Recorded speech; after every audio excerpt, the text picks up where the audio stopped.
We are here with another episode of the Good Time Podcast. Today we have another one of my favorite people to ever walk this earth, one of my favorite drummers, one of my best friends, someone who I've broed down with on countless occasions about countless life endeavors, drums, everything. Everybody give it up for Giuseppe Capolupo. We're here. Thank you. Top of the morning, everybody. As always, this episode of the Good Time Podcast is brought to you by Rocklocks because we decided to do that. And let's see. Today I'm in Newcastle in the UK. Joe's in Rochester, and Giuseppe is in Pittsburgh. Giuseppe, how are you doing today? Cold, man. We got a good bit of snow this morning, a nice dusting. We had obviously the gnarly snow that everybody in the East Coast had over the last couple of weeks, but we got a couple warm days there for a second, and I was like, oh, behold, we actually might get a nice little spring, and woke up this morning, and it's snowing again. The horrors persist, and so do we. But, I mean, par for the course for winter. I always say that, like, my musical tastes are more bipolar than Pittsburgh winter, and I think this winter might be giving me a run for my money. I will say, I had 3 days off in Pittsburgh last year somehow. We just kept going. That was kind of wild, wasn't it? Dude, it's just like, huh? I love Pittsburgh. They call it the tri-state. They call it the tri-state area for a reason. They do. I legitimately love Pittsburgh. Like, I think it's a really underrated town. The people are so cool. I grew up, like, I was supposed to hate them because they beat the Seahawks in the Super Bowl when I was 14, but turns out as a touring professional, I actually really like the city of Pittsburgh. And but yeah, we're not here to talk about that. Let's talk about your music taste real quick. You said your music taste is bipolar.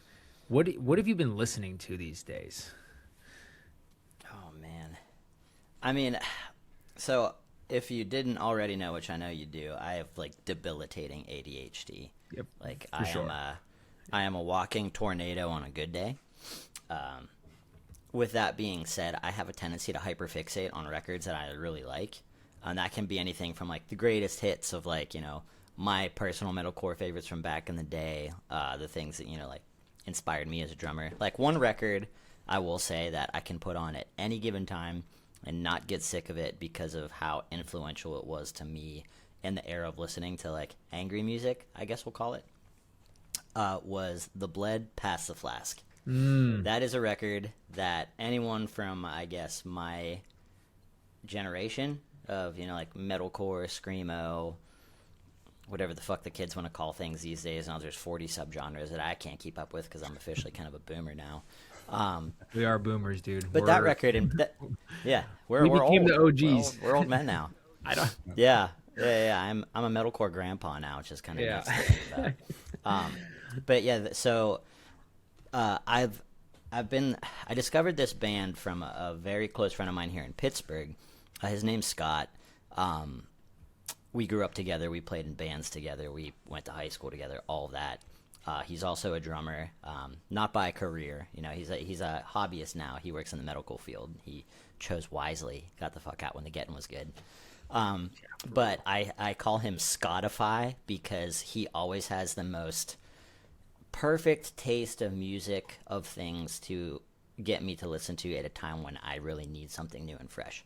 And the band in question that I've been listening to, I guess I would preface this by saying I call the genre like sad dad pop punk because it's the era of like we're talking like Hot Water Music, Iron Chic, the Menzingers, that kind of stuff. For somebody that plays metalcore, big quotes, I have a penchant for 3-part harmonies. I grew up around Bonfire. I love CCR, things from like the 60s and 70s where there wasn't auto-tune. There sure as shit weren't computers. Nothing was overprocessed. Everything was au naturel, the way Jesus H. Christ intended. No click track.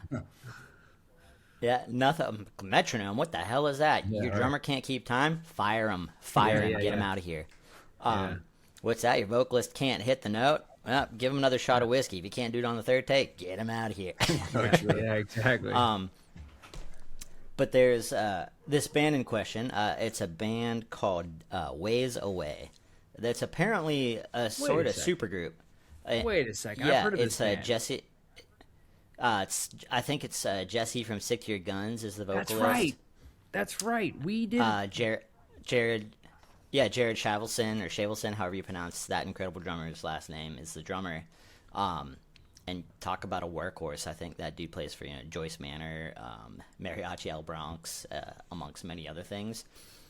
But I was my buddy Scott was like, "Yo, check out this band Ways Away," and it was their self-titled record from a few years ago. And I'm like, "Dude, this is sick. This is like, I love the like working class punk, barroom pop punk, I guess we'll call it, because there's catchy hooks and awesome melodies." But it also harkens back to like Chuck Reagan stuff. It has that like gritty kind of raw emotional feel. And that's kind of the stuff that I lean into like musically, because like the melodies are catchy as hell. The choruses get stuck in your head super easily. But it's not cloying. Like when you think of pop punk, you normally would think, the whiny, nasally, like teeny bopper shit from the early 2000s. No disrespect, I love Blink-182. Who in our age group did not grow up trying to become Travis Barker? Yeah, everybody. The thing is that it's hard. It's just harder to listen to it. Like no disrespect, but it's just harder to listen to today because it doesn't to a 35. It doesn't hit like it did. It doesn't hit like it did back in the day. Yeah. No. Now. Well, because now we all have existential dread. Now we don't have the happy-go-lucky. Now we don't have the happy-go-lucky mentalities of like, screw it all. I just want to go ride my skateboard and, go to the punk rock show. And even though back in the day it wasn't exactly punk rock, but here we are. Yeah. Call a spade. We learn. We older and sometimes wiser. I won't say I'm always the wisest. I'm a tiny engine of chaos. My wife can attest, bless her. This morning I was like, oh my gosh, I forgot I'm doing this podcast. And normally like the mornings we really only have like 2.5 to 3 hours before I go to the if I'm home, not on tour. I have like 2 to 3 hours of like time to do things that I need to do before I have to go clock in at the shop. So this morning I'm like frantically like, well, I was going to go to the gym. Now I have to go set up my camera and do this thing. And she's like, take a beat, take a breath. I'll handle the dishes. When you get frantic, I get frantic. So just go do your thing. I got this. I'm like, that's a good. You're a saint. That's a good partner. And the thing is, dude, I played Brussels last night, and then did the ferry overnight. So it's like we had to be up at 1 a.m. to give our passports to the driver. So basically like, and to actually go through customs. So like he had to go through a thing, show passports, and then we had to go through customs. We go through customs. They asked us some really specific thing, like bring a bag with you. I'm not kidding. I don't know if you, I've never experienced this going into the UK. We have to do that. We have to do that a lot of the time. Well, France is doing that now whenever you go for the Dover to Calais. I don't understand the point. It just seems so like performative. It's like I have 2 other bags in the bus. I just grabbed a bag and you go in it, and they pretend to look through it. Like, and then it's very performative. Yeah, it's very performative. Like they pretend to look through it for a second, then they send you on your way, and they ask you what you do, even though they know exactly what you're doing, and then you get back on the tour bus, and then we had to take a 4 a.m. ferry over the thing, and this is one of those ferries where they tell you to get out of the bus because they lock the door. Yep. So if this boat goes down, you are drowning, you will die. Like there's no question about that. Yeah. And I started to get all paranoid about it. I've stayed on the bus before, but this time around, I don't know. I started to get paranoid. So I went up at 4 a.m, dude. Get some coffee, get some breakfast up there. So that's why when I got to the hotel, so we finally got, and then we land in the UK. It's an 8-hour drive to our hotel today. So when I got to the hotel today, I thought this podcast was a different day. I literally forgot. I just can't. My brain is like in a different universe right now. So anyway, I feel you, dog. It's also It's also tricky, like when you're on tour, because your home schedule and your tour schedule are two very, very, very different things. Yeah. And those are things that people don't really understand about like touring musicians. All of the switches in our brains we have to flick when we're on the road and when we're off the road. I feel like we are walking light fixtures with all the little DMX dip switches that you have to flip every time you're reprogramming into a new reality when you're on tour, whether you're at home. So like that. Let's talk about that 4 a.m. ferry or 4 a.m. border crossing and all of that stuff. That's a fun part about tour that nobody tells you about when you sign up for it. Doing it 6 weeks into a tour as well. Oh yeah, dude, 100%. When you're setting your ways, your sleep schedule's kind of sort of regulated, but let's be real, when you're on tour, your sleep schedule's never really regulated. You're sleeping in a moving steel tube at any given time, so that's a weird thing. I personally wouldn't trade it for the world because I love it, but I'm also actually a psychopath, so that's a thing. How do you adjust back? Like right now, I'm in a gap. I had a 2-week break in between tours. And I'm sure you know, having that 2-week gap, me and Anthony were just talking, it's like annoying. It's like not enough time. I don't really get settled in. Yeah. What do you No, do? Do not you at just all. jump back into life, or do you have like any methods on how to like adapt? I give myself a day to like veg out and just do not a fucking thing outside of like the immediate needs, like obviously take care of the dogs, feed myself, maybe take a shower if I'm feeling saucy and exotic. But for the most part, I like give myself a day of just like no thoughts. Maybe I'll play some Fortnite, just completely disconnect, turn the brain off, no thoughts, just a little bit of cartoon violence. And then the next day, I'm like, all right, I'm either back to work at the drum shop or it depends on, like, if it's a 2-week break, I will go back to work at the shop. If it's like 1 week, which let's talk about, like, we'll get into what 2025 was for me in a little bit, because I haven't road dogged like that in a hot damn second. But I will say, when it's like a week or 2 weeks, it is a very annoying amount of time, because it's hard to switch into each mode, right? It's hard to switch into tour mode. It normally takes me now like 2 to 3 days to like really get back into like the swing of tour, but that's because 2025 was such a busy year for the Pradas that like now I'm like, oh, well, you can't phase me now. Like, put any amount of touring on my plate, and it's just like, all right, no empty brain, no thoughts, just do. The only way forward is through. But when it's like a week or 2 weeks, there's no right answer in regards to that, because like, once again, ADHD, crazy person here. It's every 10 minutes for me is something new and exciting with my weird little brain. Do either of you remember the movie Fern Gully and the Last Rainforest? From, like, I definitely watched it. I can't remember what it was about though. No, I don't think I've ever heard of it. I think it was a Disney movie. I don't know if that's that weird Mandela effect. I remember of liking you it. think that movie's a Disney movie. Right. But there's this character this is an animated film from I think like the 90s when we were children, about like polluting the rainforest and stuff.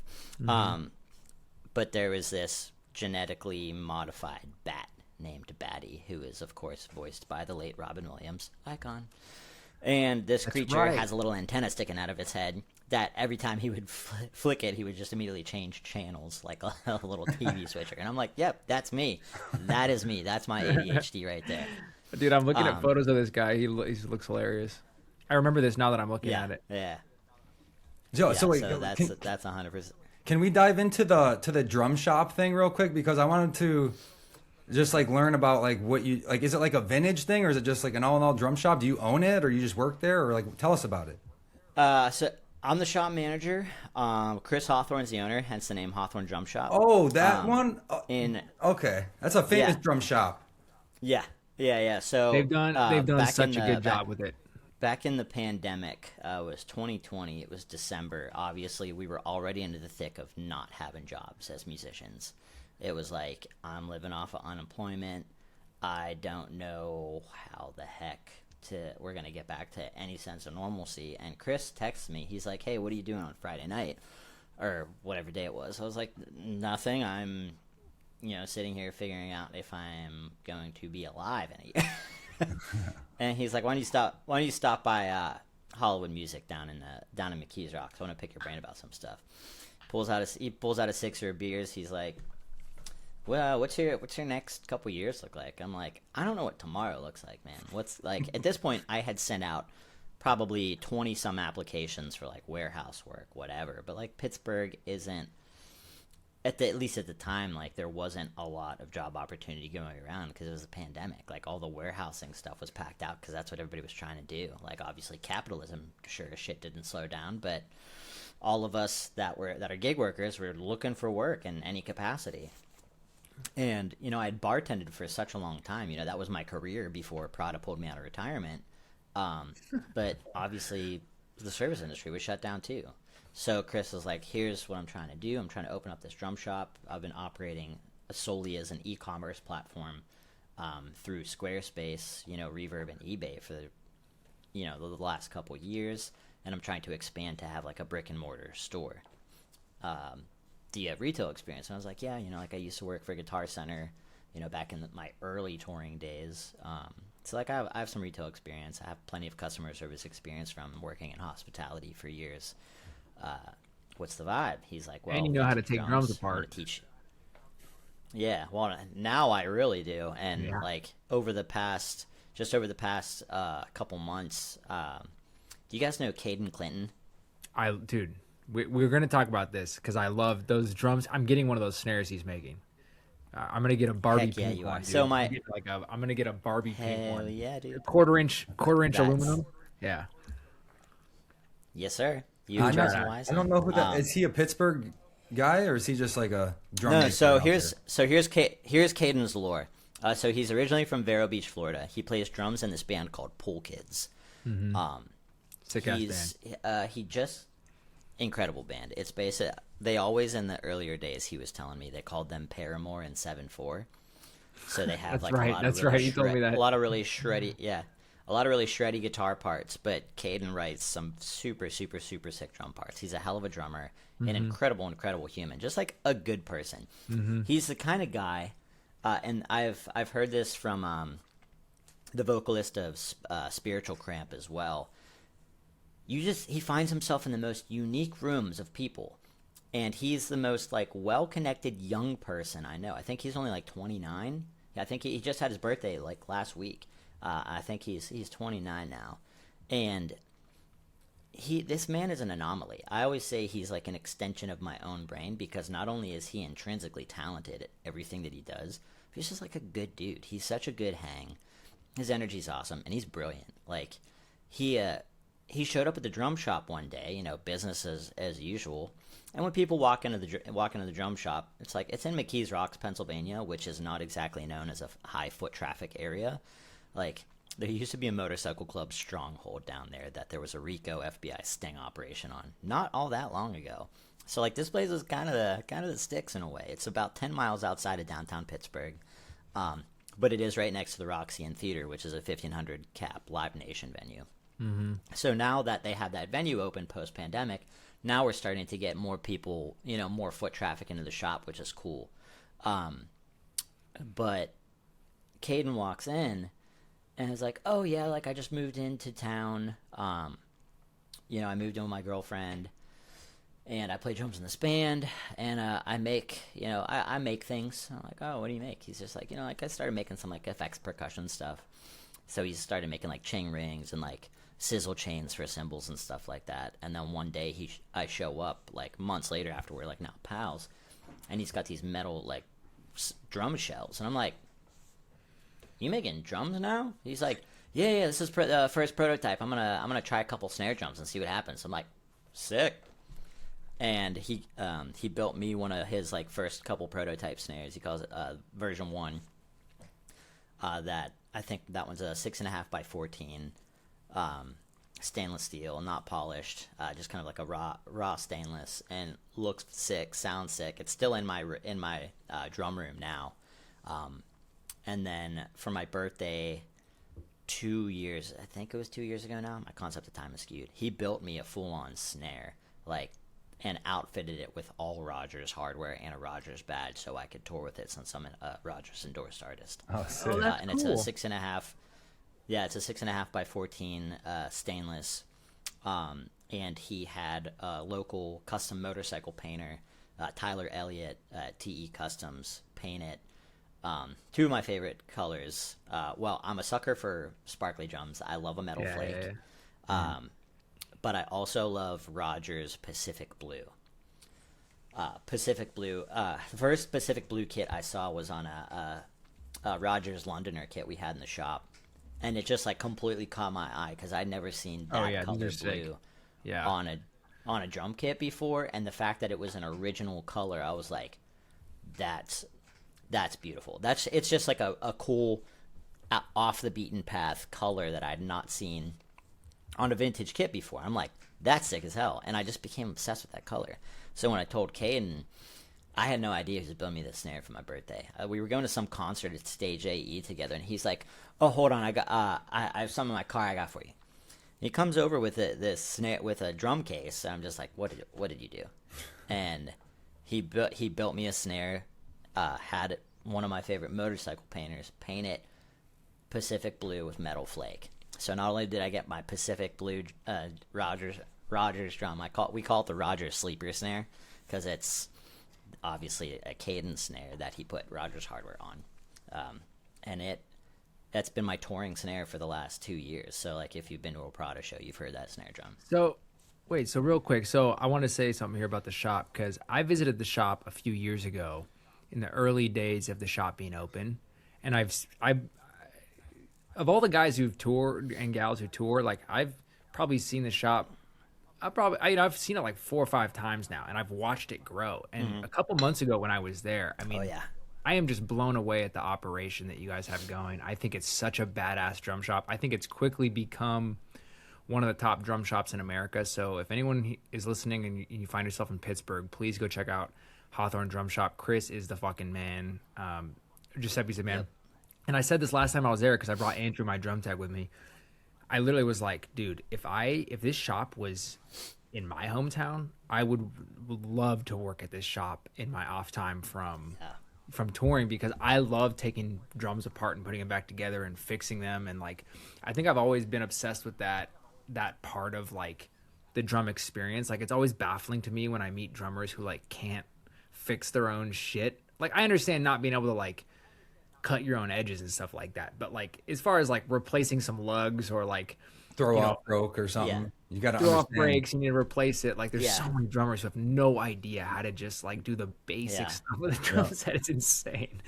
Well, you'd be pretty surprised at like just people that don't know how to turn a hand tool. You know what I mean? Like right. Like changing screws, not cross threading.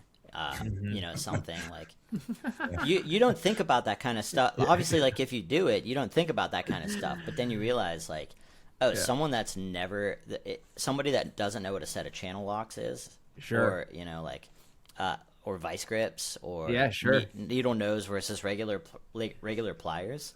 Flathead versus Phillips head screwdrivers. We think of that stuff as second nature because you use them all the time. Yeah. But there are there are a lot of people out there that have just never turned a screw in their day. And dude, like, my drum tech. That's a wild thought, honestly. Yeah. Yeah, my drum tech Andrew, he's a killer drummer, but he has a background in construction. And that's why he's such a G as a drum tech because he rigs shit up that's just like, what are you doing? He drilling stuff into the riser, all kinds of stuff. But anyway, we got to keep it moving with topics because we're gonna keep this at probably we're burning. Yeah, no, it's burning. Okay. It's okay. So you know, we know you play drums for Prada. You play drums for Haste today. Was there ever a moment when you decided like, hey, I want to do this professionally. Like, this is what I want to do as a career. Did you ever have that moment? Was there a light bulb moment? No. Yeah, it just happened. No. It literally just kind of happened. Like, in the back of my mind, like, it wasn't necessarily a period of time. I knew I wanted to play music for forever.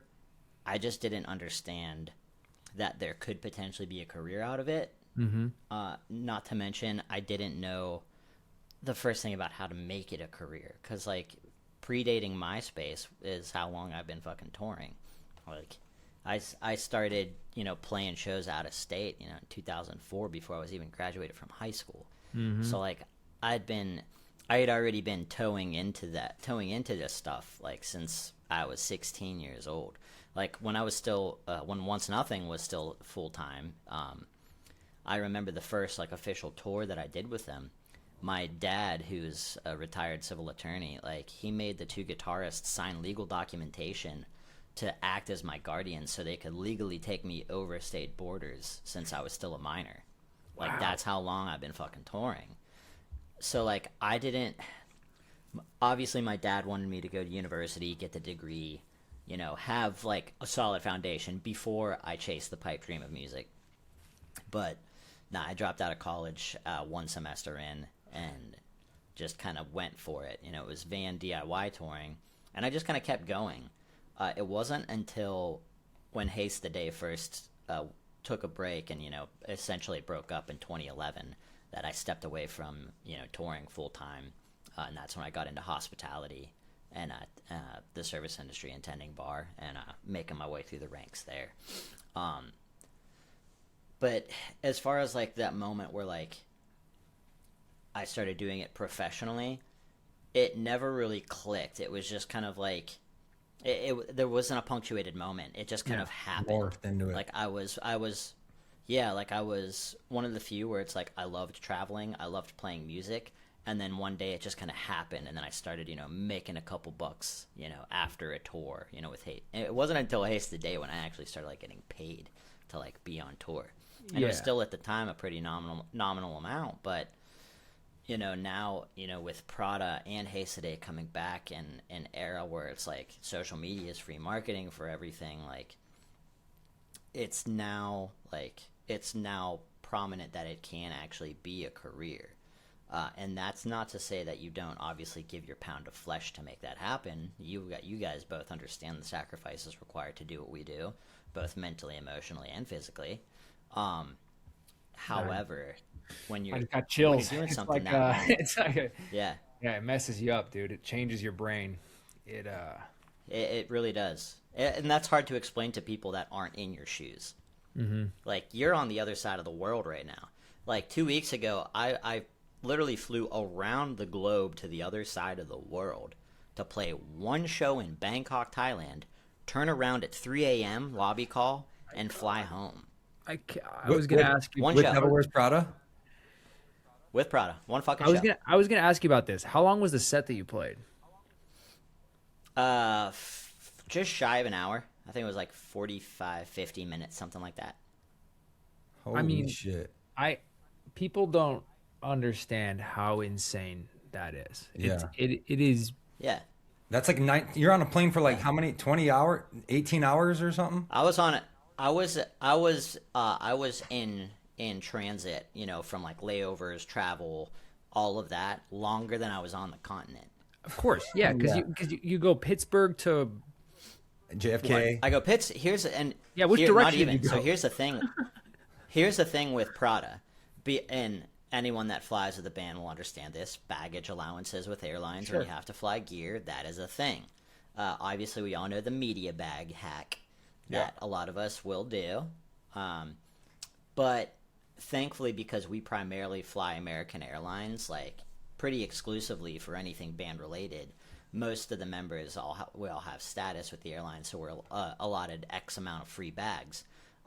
And that extends to a certain amount of people also on your itinerary. So that saves you an exorbitant amount of money in baggage fees when you're flying gear internationally. And those not familiar with the carnet, you know, it's basically a gear manifest that says, hi, we own this gear. Here's its value. Here are the serial numbers. We promise you we're not going to sell this overseas to avoid tariffs and taxes and import or export fees. So then you have to do the carnet. You got to get it stamped, that whole thing. But like when you're flying internationally with Prada, we always have to make the point of origin out of Kansas City. So considering not all of us live in Kansas City, those of us that don't, that's 3 of us, me, Jeremy, and Mike, we have to fly into Kansas City to link up with everybody so that we can fly as a unit on the full itinerary together out of Kansas City. To get all the gear. To get all the gear. So, because I personally don't want to waste like an extra day just flying to Kansas City when it's like I could be home with the wife and puppies or doing another day at the shop. But for the sake of saving the money on baggage, we always have to make the point of origin out of Kansas City. Just real quick for the listener. So like he said, a carnet is basically a gear list that every band has to have when you go international. So like if you drive over into Canada, you have to have this list of gear. And we're talking if you're on a tour with semi trucks, I'm on a tour with semi trucks. Every single piece of gear in that semi truck is in a list, right? So if I said, hey, I want to change out my snare drum 2 weeks before we cross the border, technically speaking, that needs to be changed. You can't really do it. It's too late to do it. There's like a time period where you can change the carnet, whatever. So that's what a carnet is. And then the media hack. Just give us like a 60-second. Just give it a quick like. What is the media pass hack for traveling with gear? So most airlines have what they call media rate bags. And media rate is normally like certain sports equipment. Obviously, if you work for the press, but you have to have and I quote, valid ID, like a media ID that says, "Hey, like I am media." So some bands, some people, definitely not me. Why would you will have? No, I mean I have no reason to do it. Like we have status with the airline, so we don't have to worry about the media rate stuff. Of course. But some bands will print out basically it looks like a luggage tag that has like a scannable QR code and like normally a picture of the artist with your name and your title and the word media printed on there, as well as like your role with the group.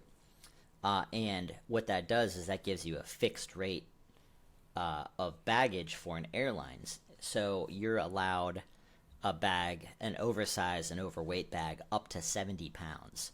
So your normal bag, whenever you're flying any airline, the max is 50 pounds. So with media tags, you get an extra 20 pounds per bag. So for those of us that have heavier equipment, like, I don't know, cymbals for a drum set or a mix rack or a playback rig. Playback rig. So there are certain things that bands might have that might go over 50 pounds. And if your bag is overweight, some airlines, A, won't take it, or B, will charge you $100 as just a fee for the overweight, not even the full cost for the bag. So you have to pay the baggage rate plus the fee for the overage. So if you have a bag that's oversized and overweight and you're already over your allotted free baggage, that bag can be upwards of $300 to $400 in cost for that single bag to fly it. Crazy. Yeah, madness. So this media hack will save you lots of money. That is life-changing. Yeah, no, I didn't know about that. That's amazing. Yeah. So Giuseppe, I think you're, I know you very well, so I know how your mind and your brain works. But, without blowing too much smoke up your ass, I think you're an unbelievable drummer. You're really, really fun to watch. You have such great technique. The way that you can play Prada stuff so consistently is just, it's truly like mind blowing to me. It's unbelievable because some of that shit is really hard to play. I consider you a high level professional drummer. What do you think makes a professional drummer? I mean, first off, I'm blushing through my beard. You can't see it. I appreciate the kind words. That means a lot coming from you, and all of your accolades. Like, it's nuts to all the things that we have both collectively done together, and Joe as well. Like, there's accomplished people here, so I feel honored to walk amongst the likes of you. But that being said, the things that honestly I feel like make a professional drummer, the biggest thing, almost above playing, being agreeable and being a yes man. Being able to show up on time with a good attitude and just do the job to the best of your ability. Playing to a click and being able to push and pull the click. Those are skills that some parts definitely require. Obviously with metalcore is a little bit more rigid and a little bit more like on the click. But there are certain parts within Prada's discography where like there's a little bit of room to just like Jay Dilla that shit, so to speak. yeah. Drop it back a little bit, I put a do it every night. little Salt Bay on it. I do it Yeah. every night. And I tell people if you can't choose where to play on the metronome, that's like par for the course as far as Back to being the a pro drawing goes. board. Yeah. If you want to be a pro, Yeah, you like got to be able to pick and choose where on that metronome you want to set the note and do it in real time in front of 100%. thousands of people. It's And consistent and be consistent, consistent about it. Like guitarists and vocalists, they got all kinds of digital shit that can fix a bad vocalist and a bad guitarist. Yeah. A bad drummer live, you're out of there. Yeah. Dude, there are like teenagers and 20-something-year-olds now that can like run laps around my old ass, and like they're like there's this young blood, he plays for TX2, Ethan Church. Kid's a beast. He is a like, pardon my friend, are we allowed to curse in here? yeah. Yeah. Is that a thing? Okay, I normally have the mouth of a sailor, but I try to be respectful and tasteful with when I do. Ethan Church is a bad motherfucker. Yeah. Like He is. that, and He's like 19. Or something, too. I got to like not even 21 yet, and that dude is doing stuff in his early 20s that I'm just learning at 38. Like he's got skill, he's got talent, and he's driven and hardworking. And I think that's also the difference. Is it's easy to get complacent. And like I'm honestly just as guilty of this as a touring and working drummer myself. Like it's so easy to get complacent and be like, oh, I've got to go fly to Bangkok to do this thing. Oh my gosh, I'm gonna be gone for a week to go play one show. Oh, woe is me. And it's all for a first world problem argument, right? But then you remind yourself, like, this is what I signed up for. I'm living my dream. And even though there are some aspects of it that are not what you thought they were gonna be, not because you had a preconceived notion of what it is, but because sometimes the workload is more mental than it is physical, and sometimes the workload is more emotional than it is mental, if that makes sense. But it's the professional working drummer. You have to be a yes man. You have to say yes to every opportunity, because opportunity waits for no one. And if you're not willing to step up to the plate to deliver exactly what you're called to deliver, you'll get replaced by a fucking computer. Yeah. You'll get replaced by somebody that gets no joy doing it. They're like, I'm a mercenary, I'm a machine, I'm here for the paycheck, and I'm better than you because I can learn your set in one night. What do you It's a think? thing. So I will. That's a thing. Like I will say, the other side of being a professional. I'll try and keep this story as succinct as possible. August 2021, I was in a motorcycle accident. That's right. Broke the fifth metacarpal in my right hand. I'm right-handed. I play hi-hat with my right hand. This So, is a great story to this bring is my up. timekeeper. This is a great story to bring up. This is good podcast material. But this is just to give people perspective on like the expectation of a professional drummer. So this was post-pandemic. This was literally like a month before Prada's first shows back after the pandemic. And there I am in a thermoplast splint in the ER, laying in a stretcher in the hallway, like, oh my God, am I ever going to be able to use my right hand again? Dude, just throw some auto tune on me it and knowing- get on stage. Right. It's easy.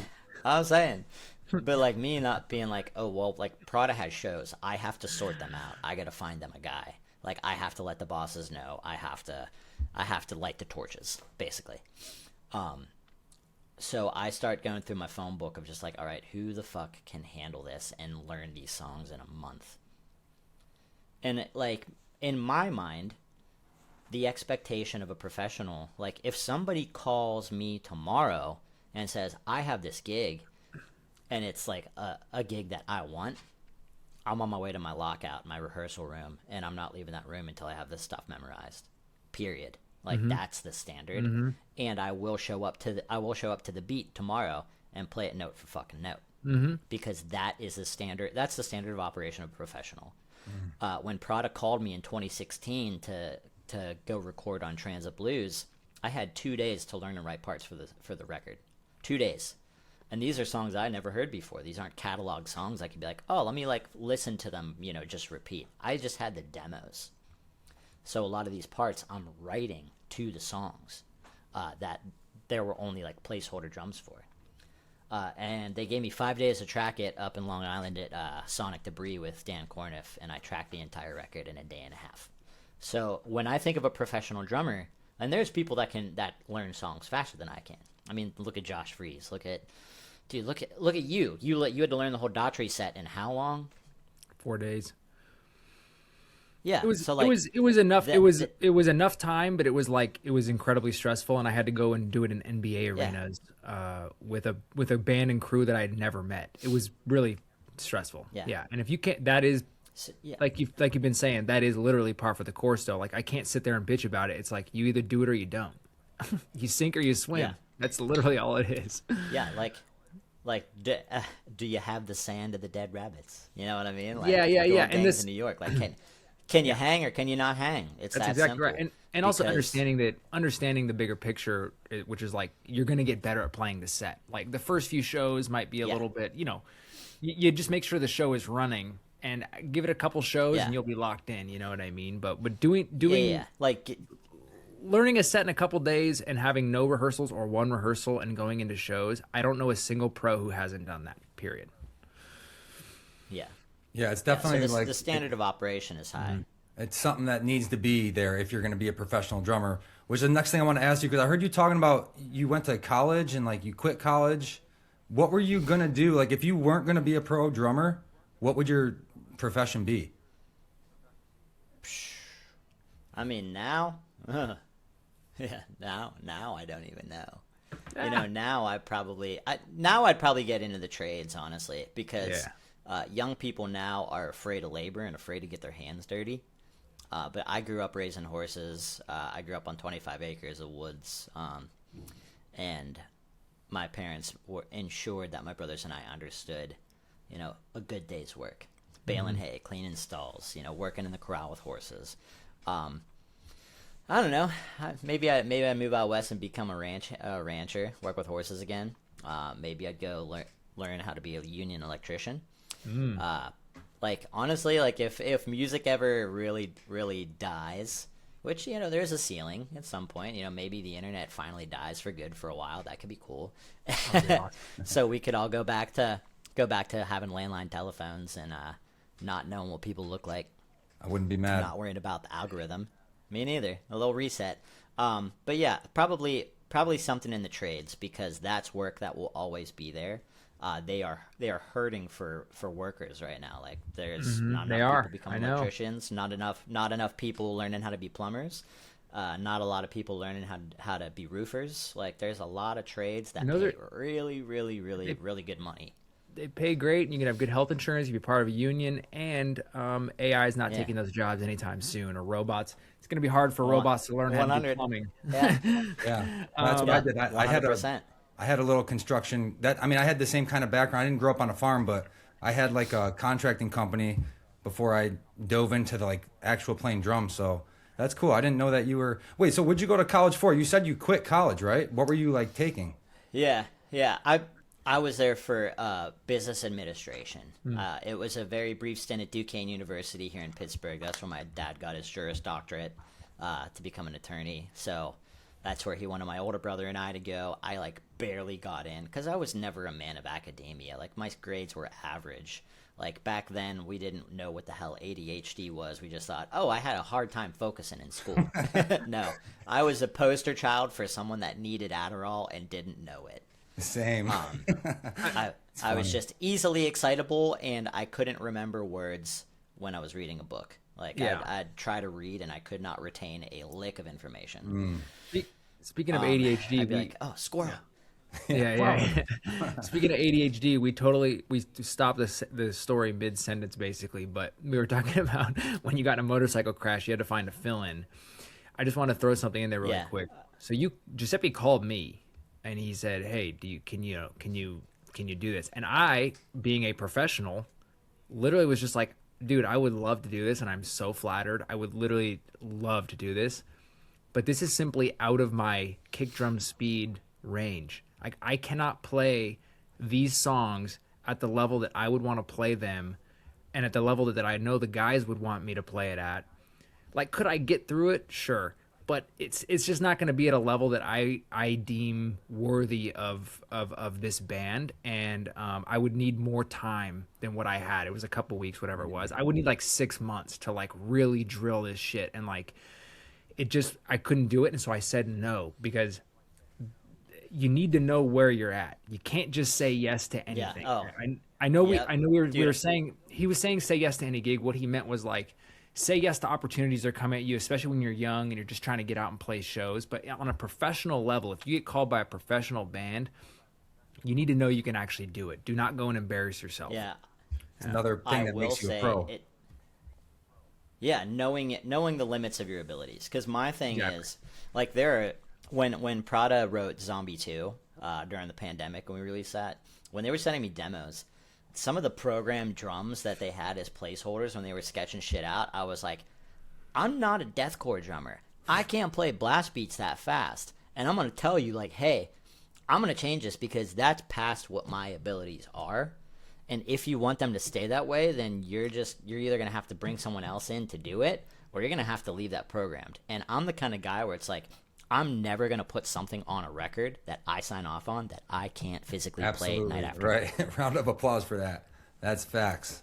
And my thing is, like, look, all of us in this industry, we know the fucking game. We know how it goes. We know everyone's using the same snare sample. We know everybody's using, Nolly's sample packs, and they sound great. But I run a vintage drum shop. I want to hear what the drum sounds like in a room. Me Obviously, too. there's some things you have to blend a little bit of a sample in to really give it that Sure. sauce. But Sure. gone are the days where you can tell the band apart by hearing the intro drum fill. Well, and also just leaving it up to non-drummers to decide what's going to go on a record with the drums. It's just it's a whole. We could have a 20-hour podcast just on that. Oh yeah. It's like letting someone drive when they're like a pain in the ass of driving, and you're sitting in there, and it's just like you're like, dude, go around this guy, and you just it's terrible. Yeah, it's like, I'm sorry. You know what a groove is. Got it. Got it. Yeah. Wait, You've listened to the meters before. Yeah. Who did fill in when you broke your hand? Tanner, right? Tanner Wayne ended up being the final pick. Oh, sick. He's a beast too. And he came in after the fact. There were a couple. We're not even gonna throw names out there, but there were a couple people giving it the college try before Tanner got called in as a please fucking save us here, bud. Yeah, like when Anthony turned it down because you could embarrass yourself if you just take anything too. You got to know your limits. I'm experienced enough to know what the Look, I know I'm going to get in a rehearsal room and everyone's going to be on ears listening to a click, and I'm going to be like playing 90% of the set. They're going to go, God damn, this guy's great. And there's going to be 10% of the set where they're like, this guy is not really a double bass metalcore guy. And they'll be like, damn, I mean, he's all right. Like, we could get through this tour or these shows or whatever, but it's not going to be like, I can't play those parts like Giuseppe can, period. And that's okay. I'm okay with that. It's just, you have to be honest about that stuff. You can't put yourself in a situation that Yeah, I will say when it comes to professional drummers, circling back on what we were talking about, like, it's definitely not a fake it till you make it situation. No. Like, you're either good and can handle the job that you sign up to do, or you can't. Because at the end of the day, I will say you have to be honest with whoever's offering you and that was super fucking noble of you to say, like, no, like, I don't think I would serve it for what you need me to do. Dude, because what you did, you saved flight cost, you saved our music director time, you saved the band time. Because at the end of the day, like, if I were to say yes on like a gig that I couldn't play, like if a deathcore band was like, come do this, and me, if I weren't honest about my ability, I'd be like, yeah, I can handle this, show up, and then I've just wasted all of their time when someone else who could have done the job could have gotten them to the finish line a lot quicker. And there's a lot to say here, because it's like, how do I say this? Okay, if the parts are within your playing ability, right? If you're like, damn, I know I can play this stuff. I just need a couple days. Like, okay, throw yourself into that fire and figure it out. I'm okay with that. Yeah. But if you listen to it and just go, and here's the other thing, it's okay. Like, I've come to terms with that. Like, I'm okay with that. I know that because I can't, even though I can't play a couple Devil Wears Prada songs, does not mean I'm a bad drummer. I'm okay with that. Those two things are not like the same thing. Like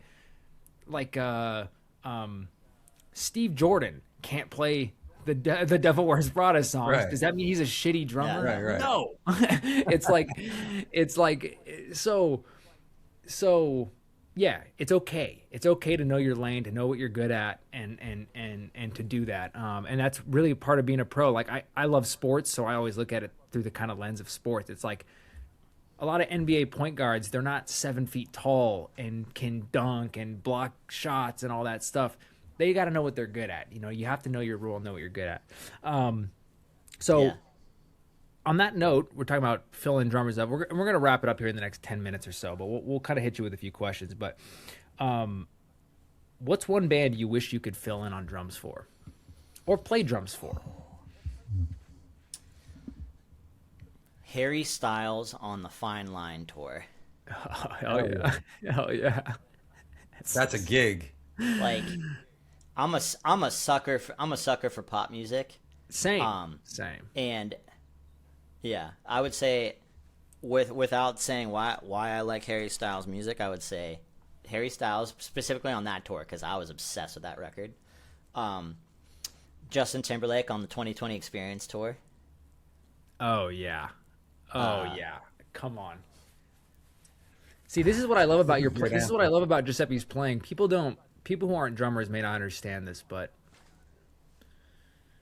dude, your hands would go crazy. You could play a pop gig perfectly. You'd be a killer pop drummer. Throw the double kick out the fucking window, set up your single kick, a little one up, one down rig with 2 crashes and a ride. And you could rip that shit all day. And a lot of metalcore drummers could not handle that. No way. They literally could not do it. Yeah. No, Giuseppe is that type of guy. I've seen actually a bunch of your videos of just like people filming you. Wait, was it you who was like bench pressing the hi-hat? Did I see a video? Yeah.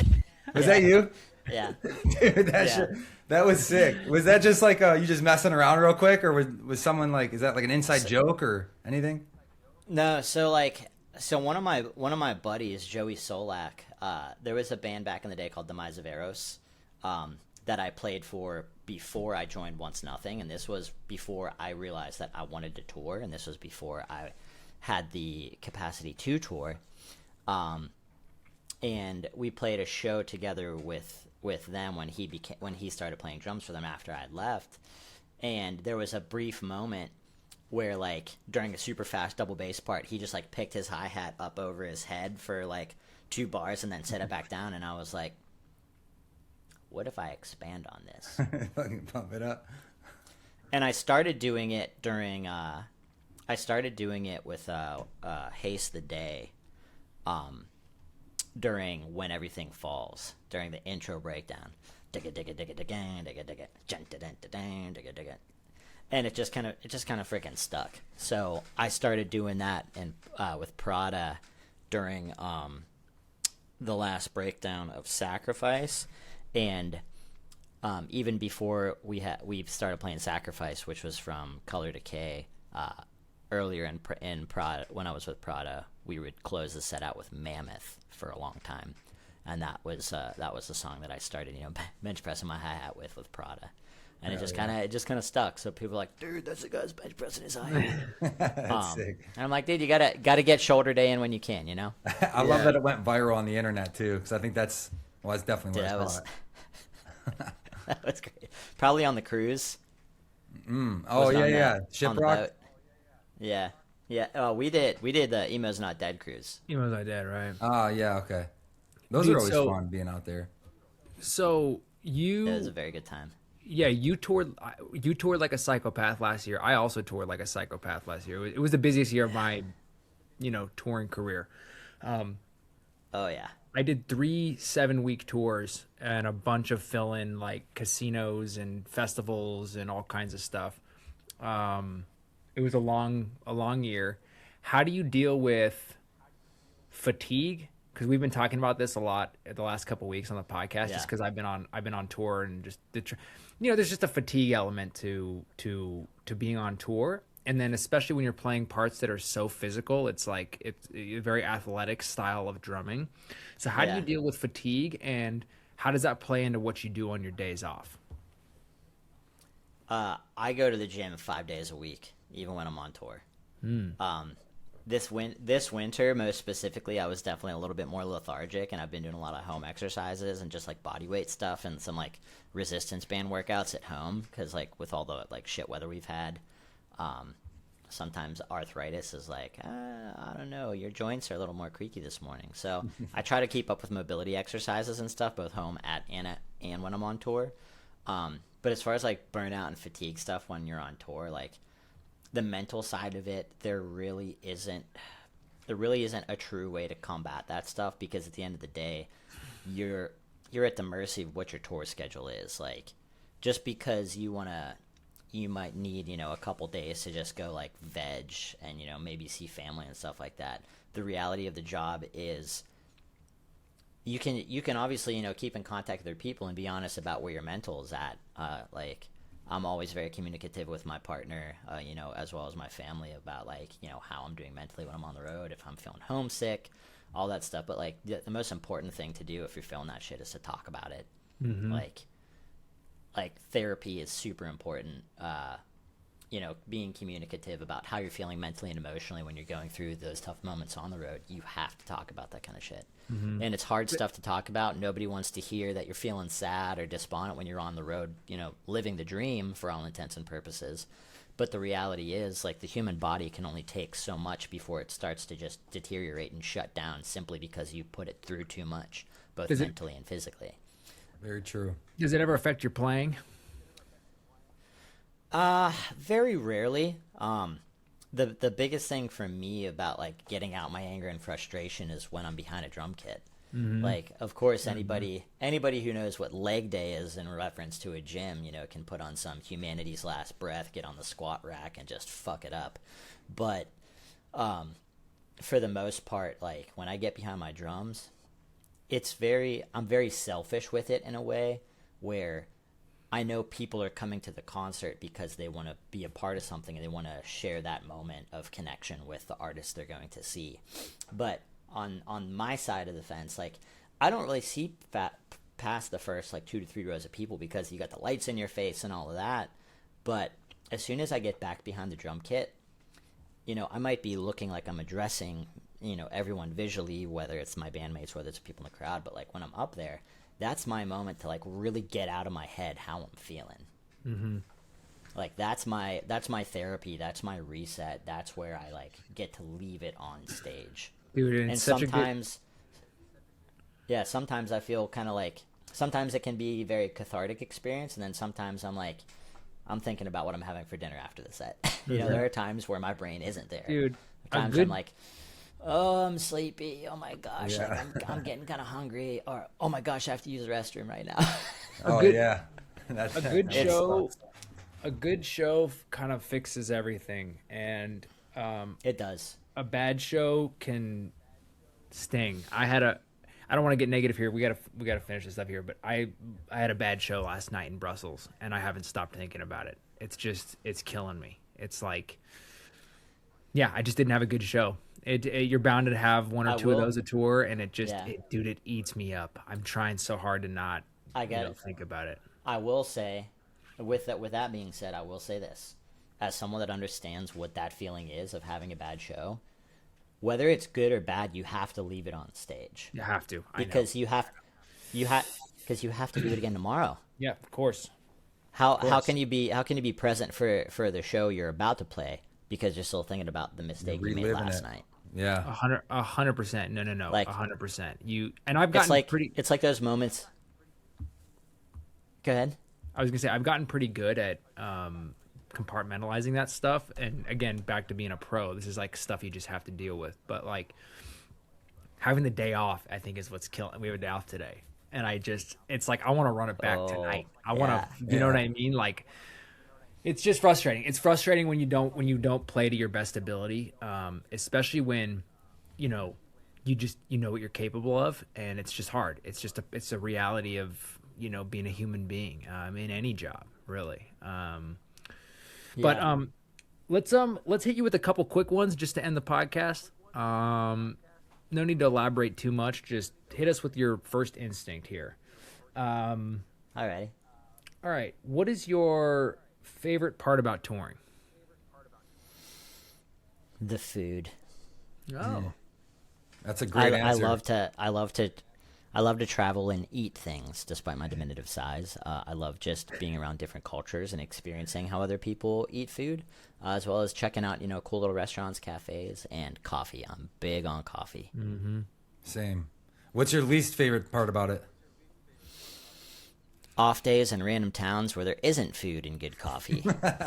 That's a very agreeable. big facts. That's a tough. That's a tough one. That's a tough one. What city has the best crowds? Oh. Oh. I mean, that's tough to say. I feel like Prada always did really well in Denver. I believe it. I believe it. Denver has ripping crowds. I believe it. Denver's a cool town. I would skip New York City every fucking time if I could. Yep. Same with LA. Both for the drop in goes. Yeah, I'd skip LA. I would like solely only do Anaheim. I would say like I'll play Anaheim and Denver every time. I will skip New York every time. The drop and goes. Let's not also go ahead. I was just gonna say let's not forget the Palladium in Worcester. That spot fucking rips. Oh, come on! You can't. Palladium is sick. Yeah. One of the best. You can't. One of the best Yeah, venue you can't crowd. You can't ever skip Palladium. Yeah, it's one of the sickest ever. I grew up watching the Kill Switch DVD that was filmed there. You remember that one? Oh yeah, we all watched that one. Dude, yeah. that shit was unbelievable. And when I played there for the first time, I just remember the whole show. I was like, I cannot believe I'm in here right now. And I played a lot of big shows, but I'm in this Palladium, and I'm like, this is such a legendary spot. The dinner guests. We'll hit them with that. Yeah. All right. Final question. 3 dinner guests, dead or alive. Nate Smith. But dude, he can't play Devil Wears Kate Prada Beckinsale. parts. I can't. It's okay because I can't play Nate Smith parts. I can fake my way through it, but he's got that magic. He's the got that illest. magic. He's just the illest. Man, we got to get him on this podcast. Dude, I just want to take that dude out for coffee and just pick his brain. That's Seriously. all. I listened to a podcast with him and Nora Jones that he did not long ago, and he just seems like such a gem of a person. Yeah, for real. I digress. Okay, so Nate Smith, Kate Beckinsale, just because talk about like one of the world's most just unique people and actresses that has done so much and lived so much. And I mean, come on, like Forbes once voted her as one of the most attractive women alive. So just classy Kate Beckinsale. And number 3, dead or alive. This might be a deep cut for a lot of people, but it's someone I grew up listening to. His name's Lowell George, and he was the guitarist and vocalist for a band called Little Feat. All right. Since deceased. But anybody that wants to hear what Swamp Boogie sounds like from the 1970s, listen to Little Feat, the double disc the record's called Waiting for Columbus. It was a double disc recorded between the Lisner Auditorium in DC and the Rainbow Theatre in London in the late 70s. I grew up listening to that record with my mom at her art studio, and it changed how I look at what a groove is today. Love it. Interesting stuff. Check it out, everyone. Dude, what a killer episode. Thank you again so much for your time. We love you, Giuseppe. And like we keep doing this, like we're gonna do a part 2 because we're trying to keep these podcasts to an hour to not punish the listeners. Yeah. Yeah, no, for sure. It's tough when you're talking to like kindred spirits. Yeah, it's tough to, especially when I ramble. I have a tendency to go down little tributaries. I'm sure there's so many stories. We got to get a part 2 in here at some point. That would be so dope because the tour stories, and we didn't even dive into all that stuff. Oh, yeah. So leave a comment if you want to hear a part 2. Actually, Giuseppe, Yeah. it was awesome to virtually meet you, bro. You're an awesome drummer. Thanks for taking the time to chat with us, Dude, man. thank you so much for having us, Joe. It's a pleasure to meet you. Like, obviously, I definitely know about your accolades as well. I feel honored to be here with the two of you. Anthony, I've known you for such a long time. I love you to pieces. Love you too, Joe, mate. if you're in company with Anthony, that means you're one of us, and it's an absolute pleasure to be here. Thank you guys so much for your Joe's time this definitely morning. one of us. Take, All right, buddy. Likewise, dude. yeah, We'll talk One soon, of man. us. Hey, you guys, absolutely, I love you guys. Thanks again for having me out. All right. Thanks, Much brother. love, All right. bro. Peace.